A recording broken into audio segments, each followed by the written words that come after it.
సప్తమ అధ్యాయము జ్ఞాన విజ్ఞాన యోగము 19వ శ్లోకం.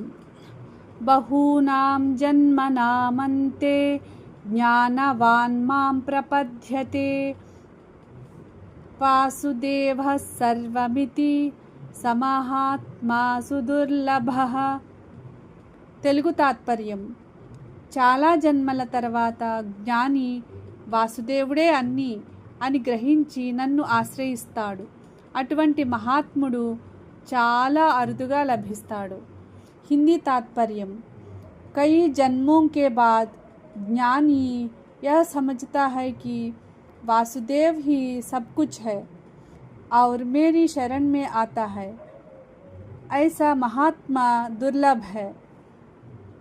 English meaning: After many births, the wise person realizes that Vasudeva is everything and surrenders unto me.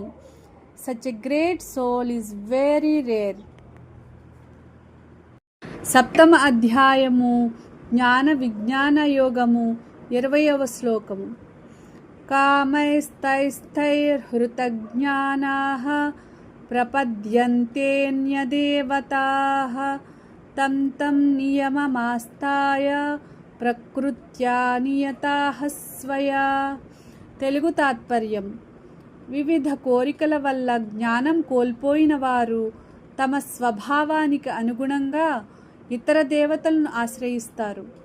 Hindi తాత్పర్యం: जिन लोगों का ज्ञान कामनाओं द्वारा हर लिया गया है वे अपने स्वभाव के अनुसार अन्य देवताओं की शरण लेते हैं.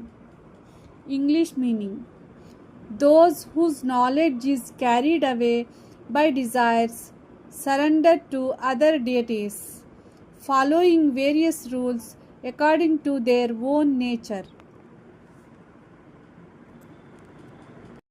సప్తమ అధ్యాయము జ్ఞాన విజ్ఞాన యోగము 21వ శ్లోకం.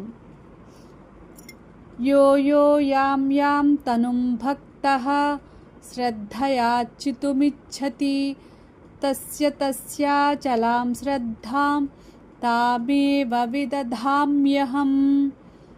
తెలుగు తాత్పర్యం: ఏ భక్తుడు ఏ దేవతను భక్తితో ఆరాధించాలనుకుంటాడో ఆ భక్తుని విశ్వాసాన్ని నేను స్థిరంగా చేస్తాను. హిందీ తాత్పర్యం: जो भक्त जिस देवता की श्रद्धा से पूजा करना चाहता है मैं उसकी श्रद्धा को उसी देवता में स्थिर कर देता हूँ. English meaning: whichever deity a devotee wishes to worship with faith, I make that faith study in that deity.